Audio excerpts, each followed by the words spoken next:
Every once in a while, medicine changes in a fundamental way, and we may not realize it while it's happening.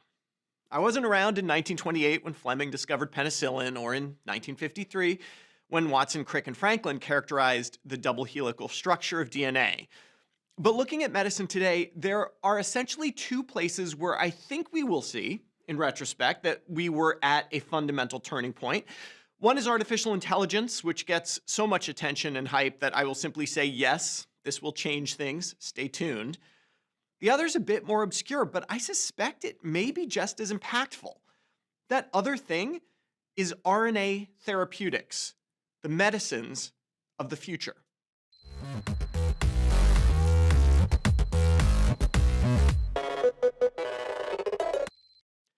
I want to start with the idea that many diseases are fundamentally a problem of proteins. In some cases, like hypercholesterolemia, the body is producing too much protein. In others, like hemophilia, too little. When you think about disease this way, you realize that our current medications take effect late in the disease game. We have these molecules that try to block a protein from its receptor, or try to prevent a protein from cleaving another protein, or try to increase the rate that a protein is broken down. It's all distal to the fundamental problem, the production of the bad protein in the first place. Enter small inhibitory RNAs, siRNAs for short. Discovered in 1998 by Andrew Fire and Craig Mello at UMass Worcester, the two won the Nobel Prize in Medicine just 8 years later. That's a really short time, highlighting just how important this discovery was. Crick and Weissman won the Nobel for mRNA vaccines this year after inventing them 18 years ago, in contrast. siRNAs are your body's way of targeting proteins for destruction before they are ever created. About 20 base pairs long, siRNAs seek out a complementary target mRNA, attach to it, and call in a group of proteins to destroy it. With the target mRNA gone, no protein can be created. You see where this is going, right? How does high cholesterol kill you? Proteins. How does Staph aureus kill you? Proteins. Even viruses can't replicate if their RNA is prevented from being turned into proteins.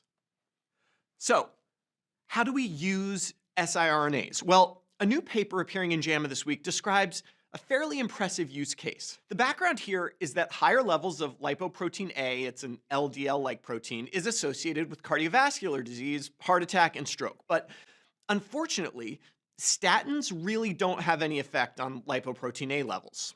Neither does diet. Your LPA level seems to be more or less hard-coded genetically. So what if we stop the genetic machinery from working? Enter lepodisiran, a drug from Eli Lilly. Unlike so many other medications which are usually, found in nature, purified and synthesized, lepodisiran was created from scratch. It's not hard. Thanks to the Human Genome Project, we know the genetic code for lipoprotein A, so inventing an siRNA to target it specifically is trivial. That's one of the key features of siRNA. You don't have to find a chemical that binds strongly to some protein receptor and worry about the off-target effects and all that nonsense. You just pick a protein you want to suppress, and you suppress it. Okay, it's not that simple. siRNA is broken down very quickly by the body, so it needs to be targeted to the organ of interest, in this case the liver, since that's where LPA is synthesized. Lepodisiran is targeted to the liver by this special targeting label here. The report is a standard dose escalation trial. 6 patients, all with elevated LPA levels, were started with a 4 milligram dose. 2 additional individuals got placebo. They were intensely monitored, spending 3 days in a research unit for multiple blood draws, followed by weekly and then bi-weekly outpatient visits. Once they'd done well, the next group of 6 people received a higher dose. 2 more got placebo, and the process was repeated 6 times total, until the highest dose, 608 milligrams, was reached.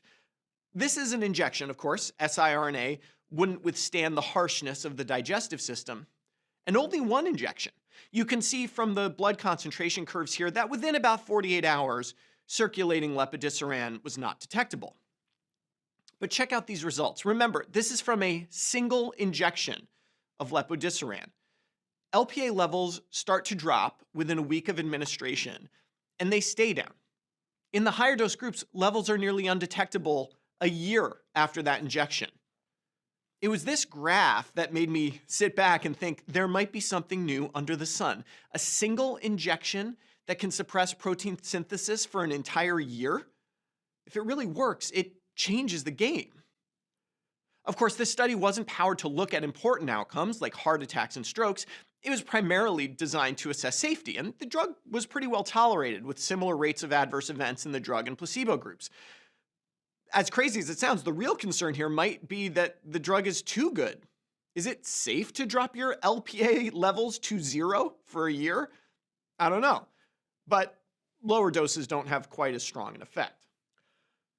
But trust me, these drugs are going to change things. They already are. In July, the New England Journal published a study of zilebesiran, an siRNA that inhibits the production of angiotensinogen to control blood pressure. Similar story. One injection led to a basically complete suppression of angiotensinogen and a sustained decrease in blood pressure. I'm not exaggerating when I say that there may come a time when you go to your doctor once a year, get your RNA shots, and don't have to take any other medication from that point on. And that time may be like 5 years from now. It's wild. Seems to me that that rapid Nobel Prize was very well deserved. For Medscape, I'm Perry Wilson.